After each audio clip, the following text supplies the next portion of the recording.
জানালেন গিয়াসউদ্দিন। শামীম ওসমান রাতের আধারে কাপুরুষের মতো বোরকা পরে পালিয়ে গেছেন বলে মন্তব্য করেছেন নারায়ণগঞ্জ জেলা বিএনপির সভাপতি মোহাম্মদ গিয়াসউদ্দিন। শুক্রবার বিকেলে সিদ্ধিরগঞ্জের মিজমিজি বাতানপাড়া এলাকায় এক জনসভায় এই মন্তব্য করেন তিনি। গিয়াসউদ্দিন বলেন, অনেকেই শামীম ওসমানকে বলতেন সিংহ পুরুষ, আমি বলতাম কাপুরুষ। তিনি সত্যিকার অর্থেই কাপুরুষের মতো বোরকা পরে পালিয়ে গেছেন। তিনি শামীম ওসমানকে গডফাদার হিসেবে উল্লেখ করে বলেন, গত 5 আগস্ট সরকার পতনের পর অনেকে ধরা পড়লেও গডফাদারকে ধরা যায়নি। তিনি এখন দিল্লিতে গিয়ে মাজারে রাতে কান্নাকাটি করছেন, তিনি পালিয়ে গেছেন। তিনি আরো বলেন, দাম্ভিকতার পতন হয়েছে। বিগত দিনে এই গডফাদারের সঙ্গে মানুষ দেখা করতে পারেনি, বাড়িতে গেলে তাড়িয়ে দিতেন, বিএনপিকে মাটিতে মিশিয়ে দেবে বলে দাম্ভিকতা দেখাতেন, শত শত কোটি টাকার মালিক হয়েছেন।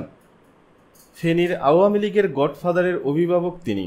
আলাউদ্দিন চৌধুরী নাসিম 2024 সালে জাতীয় নির্বাচনে ফেনী 1 আসন থেকে আওয়ামী লীগের সংসদ সদস্য হন। তবে 2009 সাল থেকে 2024 সালে 5 আগস্টের আগ পর্যন্ত ফেনীতে তার পরিচয় ছিল নিজাম হাজারীর অভিভাবক। ক্যাডার থেকে নিজাম হাজারীর গডফাদার হয়ে ওঠার মূল পৃষ্ঠপোষক ছিলেন শেখ হাসিনার সাবেক প্রোটোকল কর্মকর্তা নাসিম। তিনি ফেনী গেলে নিজাম হাজারী সহ স্থানীয় জনপ্রতিনিধিরা পা ধরে সালাম করতেন, সভা সমাবেশে নাসিমকে পরিচয় করিয়ে দিতেন আমার অভিভাবক বলে। ফেনীতে ব্যানার ফেস্টুনে লেখা হতো ফেনীর অভিভাবক। দলে বা সরকারের গুরুত্বপূর্ণ পদে বা দায়িত্ব না থাকলেও জেলার সব জনপ্রতিনিধি ও প্রশাসনের কর্মকর্তারা ছিলেন নাসিমের অনুগত।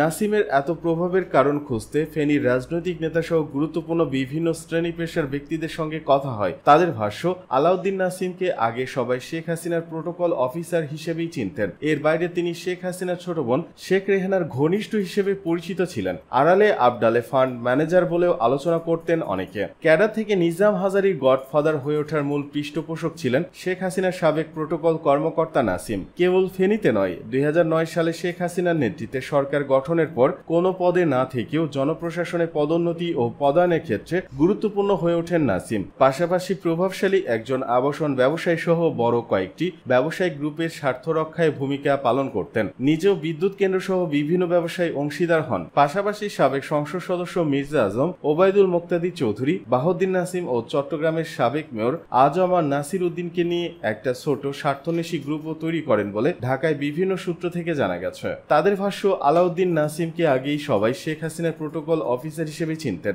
আড়ালে আবডালে ফান্ড ম্যানেজার বলেও আলোচনা করতেন অনেকে। নাসিম 1984 সাল থেকে 1986 সাল পর্যন্ত চট্টগ্রাম বিশ্ববিদ্যালয় ছাত্রলীগের সভাপতি ছিলেন। 1986 সালে প্রশাসন ক্যাডারে যোগ দেন। 1996 সালে আওয়ামী লীগ ক্ষমতায় আসার পর নাসিম তৎকালীন প্রধানমন্ত্রী শেখ হাসিনার প্রোটোকল কর্মকর্তা হিসেবে নিয়োগ পান। 2001 সালে আওয়ামী লীগ বিরোধী দলে গেলে তিনি বিরোধী দলীয় নেতার প্রোটোকল কর্মকর্তা হন। পরবর্তী সময়ে তিনি সরকারি চাকরি থেকে স্বেচ্ছায় অবসর নেন। শেখ হাসিনার প্রোটোকল কর্মকর্তা থাকাকালীন নাসিমের নানামুখী যোগাযোগ ও সম্পর্ক গড়ে ওঠে। স্থানীয় রাজনৈতিক সূত্রগুলো জানায়, ফেনীতে একসময় আওয়ামী লীগের রাজনীতির নিয়ন্ত্রক ছিলেন গডফাদার খ্যাত জয়নাল হাজারী। 2001 সালে তত্ত্বাবধায়ক সরকারের আমলে অভিযানের মুখে ভারতে পালিয়ে যান তিনি। দেশে ফেরেন 2009 সালে আওয়ামী লীগ ক্ষমতা আসার পর। কিন্তু এর আগে 2008 সালের 30 ডিসেম্বর জাতীয় নির্বাচনের প্রাক্কালে ফেনী আওয়ামী লীগকে পুনর্গঠনের উদ্যোগ নেওয়া হয়। ওই পুনর্গঠনের মূল কারিগর ছিলেন আলাউদ্দিন নাসিম। দুদকে অভিযোগ, আলাউদ্দিন আহমেদ চৌধুরী নাসিমের বিষয়ে দুর্নীতি দমন কমিশন দুদকে ইতিমধ্যে অভিযোগ জমা পড়েছে।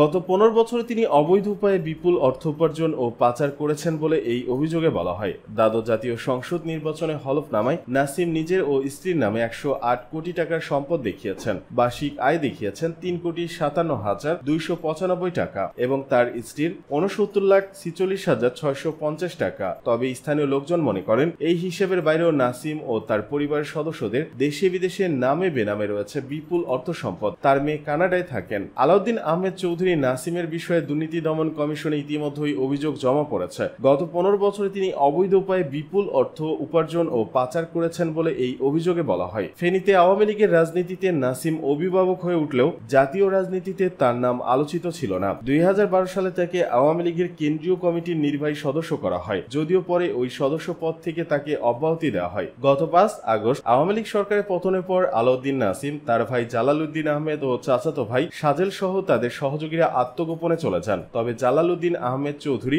মুঠোফোনে প্রথম আলোর কাছে দাবি করেন, তিনি এবং তার পরিবারের কোনো সদস্য কোনো অন্যায় বা অনৈতিক কাজের সঙ্গে যুক্ত ছিলেন না।